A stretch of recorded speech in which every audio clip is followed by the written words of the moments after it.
So what do you like to say about Govind Gaude? की गोविंद गावडेन कितें सांगलें तें he wanted to demonstrate his strength after his exit from the ministry, unceremonious exit.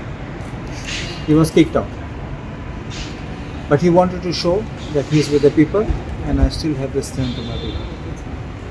Then emotional strength speech दिली and that is between him, his voters and his party to understand. हांव एकूण म्हणूं सोदतां तेणें थिंगा स्टेटमेंट केलें तेणें allegation रिइनफोर्स केलें. कार्डनी पयलें तेणें वेरी बोल्ड एलिगेशन्स केल्ले.